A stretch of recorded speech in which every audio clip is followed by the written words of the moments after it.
since Flying Monkey showed us his shop, I guess I'll show you my shop. This is the sign coming in. Grease Monkey will work for bananas. My wife got me that.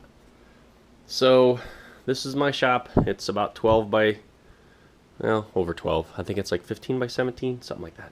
We put an addition on, and I went for a full excavation so that I could have dedicated space. So we'll just go around this corner. So this is my plane storage. I use a pegboard with long hooks just to balance my planes and quads. Got quads up there too. And then heavier planes go on my Coroplast planes. Go on just ripped 2x4s, and then I drill with a 3/4 inch hole and use 1/2 inch PVC conduit just to hold those. Works out real well. And with the Coro, you can stack them up against one each other. It doesn't, you're not going to hurt it like foam. So that's I call that my low wing clone. That's like a Carl Goldberg Eagle 2. I should get plans out for you guys, do a build video. Then the wings, you can just stack them up too. So that's plane storage. That's real easy to do, and it's cheap because it's just 2x4s and cheap conduit. Keep going around the side, I guess. Flat storage. Those are the leftover wings from a big 105 inch wingspan Piper Pawnee that I built. Flat storage foam. Anytime I can store things flat, and I weight it from the side to keep it from bellying out, that'll help keep your foam and whatnot.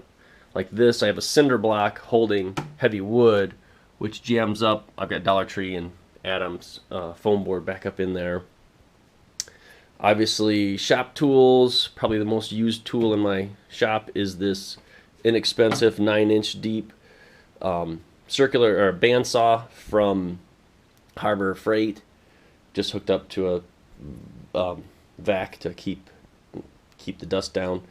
Ancient drill press, little dado saw, miscellaneous storage. This is my solder slot where I work, and all my desks are reclaimed desks from when one of our offices moved.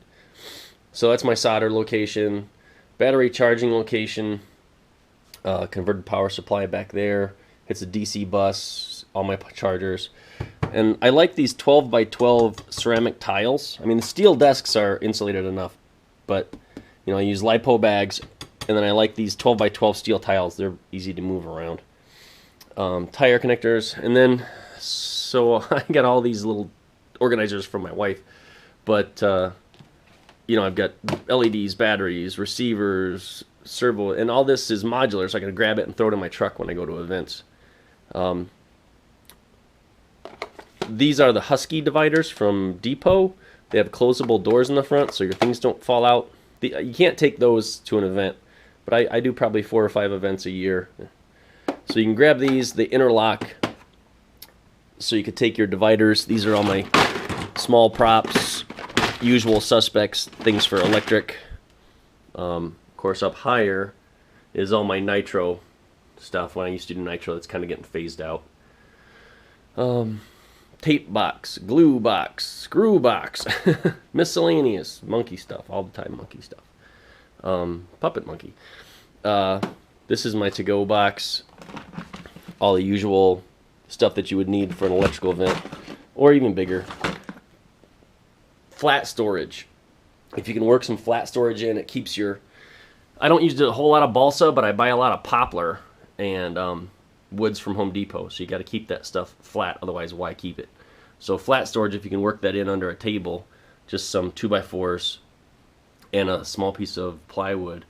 Box full of FT kits I got to get to sometime.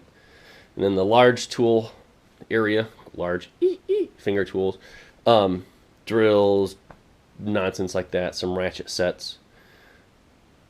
And then the center of the shop is an old architect's drafting table. Got that when one of our offices closed down. It's nice because I can keep full-size plans.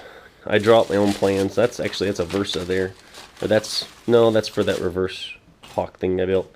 But plans can stay in there, and then it leaves you area on the bench for doing plenty of stuff.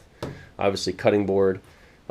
These half wings. So that's the wing for an 80-inch clear Coro flying wing. I got a bunch of LEDs to stuff into that. That project's part done. 1/5 scale Focke-Wulf 190. Still farting with that thing after too many years. Converted 33cc home light on the nose. Another converted engine, working on that. So that's my shop. It's nice having a dedicated space, but I realize not everybody can do that, but I'm very thankful that I can. I forgot to point out my Coro storage. So, like I said, I like to store everything vertical and weighted. So I use the desk and a piece of 1/4-inch masonite to wedge up my Coro, because I get my Coro in 4x8 sheets from Harbor Sales. So I have a big selection of 4mm and 2mm colors. But that's it. I forgot to show vertical storage of my main material.